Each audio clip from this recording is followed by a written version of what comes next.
എൻ്റെ സ്റ്റുഡൻറ് ലൈഫിനെ കുറിച്ച് പറയുകയാണെങ്കിൽ ആദ്യമായിട്ട് മനസ്സിൽ വരുന്നത് ഞാനൊരു വിൻ്റർ ഇൻടേക്കിലാണ് കാനഡയിൽ ആദ്യമായിട്ട് ലാൻഡ് ചെയ്തത്.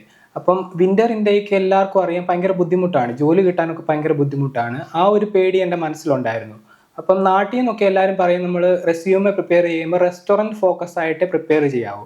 അപ്പോൾ ആ ഒരു രീതി ഞാൻ റെസ്യൂമെ ഒക്കെ പ്രിപ്പയർ ചെയ്തു. പക്ഷെ എനിക്കങ്ങനെ ഫ്രണ്ട്സ് ഇല്ലാത്തത് കൊണ്ട് ഇങ്ങനെ റെസ്റ്റോറൻറ്റിലൊക്കെ ജോലി കിട്ടാൻ ഭയങ്കര ബുദ്ധിമുട്ടാണെന്ന് എനിക്ക് തന്നെ അറിയാമായിരുന്നു. അപ്പം ഞാൻ ഇവിടെ വന്നു കഴിഞ്ഞിട്ട് ഞാൻ പിന്നെ ഈ സോഷ്യൽ വർക്ക് ഫീൽഡ് ആയതുകൊണ്ട് ഞാൻ ഈ ഓർഗനൈസേഷൻസിൻ്റെ വെബ്സൈറ്റിൽ പോയി അപ്ലൈ ചെയ്യാൻ തുടങ്ങി. അങ്ങനെ അത് സ്വന്തമായിട്ട് തന്നെ ഞാൻ റിസർച്ച് നടത്തി.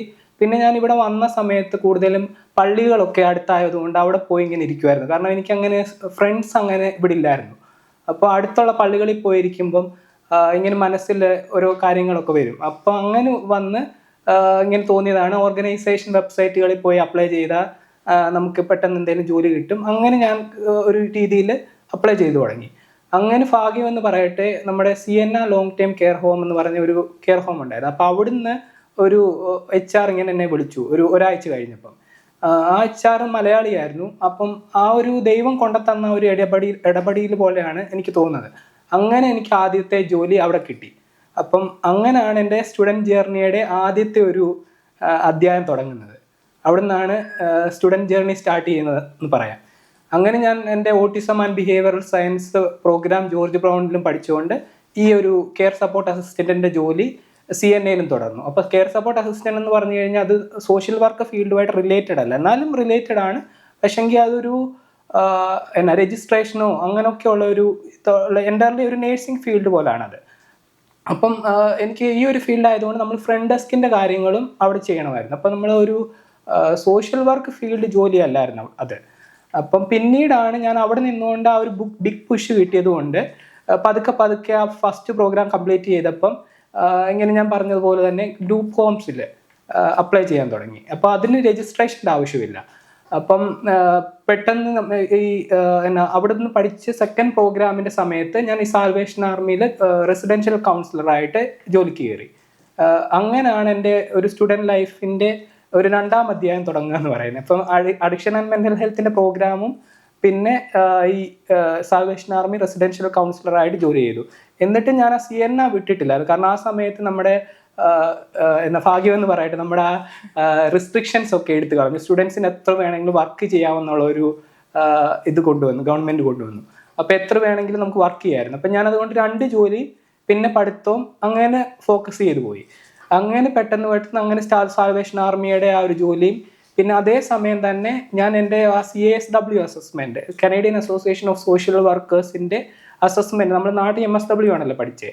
അപ്പോൾ അത് അസസ് ചെയ്യണം ഇവിടുത്തെ രജിസ്ട്രേഷൻ കിട്ടാൻ വേണ്ടി.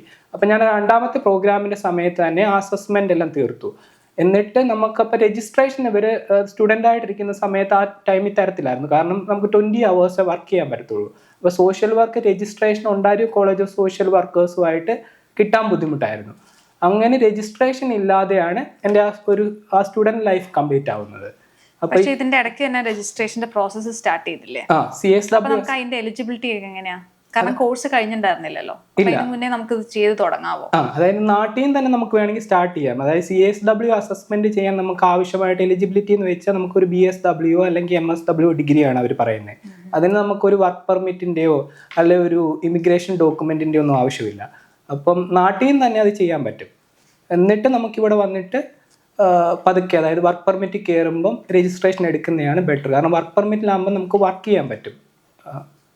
ഒരു രജിസ്ട്രേഷനും എളുപ്പമായിരിക്കും. അതിന്റെ കോസ്റ്റ് ഒക്കെ എങ്ങനെയാണ്?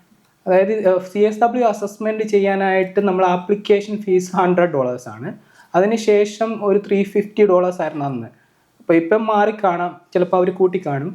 അപ്പോൾ അസസ്മെൻറ്റിനെല്ലാം കൂടി ഒരു $400 to $500 ആ ഒരു CSW അസസ്മെൻറ്റിന് വരും. അപ്പോൾ അസസ്മെൻറ്റ് റിപ്പോർട്ട് കിട്ടിക്കഴിഞ്ഞിട്ടാണ് നമ്മൾ ഒണ്ടാരിയോ കോളേജ് ഓഫ് സോഷ്യൽ വർക്കേഴ്സുമായിട്ട് രജിസ്ട്രേഷൻ എടുക്കണം.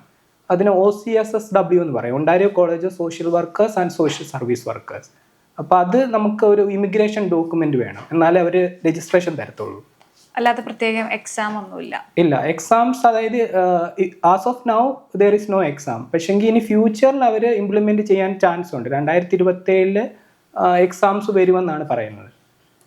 പക്ഷെ ഓരോ റെഗുലേറ്ററി ബോഡിയും ഡിപ്പെൻഡ് ചെയ്തിരിക്കും. ഇപ്പോൾ അൽബർട്ടയിലാണ് നമ്മൾ സോഷ്യൽ വർക്ക് പ്രാക്ടീസ് ചെയ്യാൻ പോകുന്നതെങ്കിൽ അവിടുത്തെ ആൽബർട്ട കോളേജ് സോഷ്യൽ വർക്കേഴ്സുമായിട്ട് രജിസ്ട്രേഷൻ എടുക്കണം. അവിടെ എക്സാംസ് ഉണ്ട്. ഇല്ല, ഒണ്ടാരിയോയിൽ ഇച്ചിരി കൂടെ എളുപ്പമാണ്. അതായത് അവർ ബേസിക് എലിജിബിലിറ്റി പറയുന്നത് CASW മാത്രം, അതായത് MSW ആണ് ബേസിക് എലിജിബിലിറ്റി പറയുന്നത്, പിന്നെ അസസ്മെന്റ് റിപ്പോർട്ടും.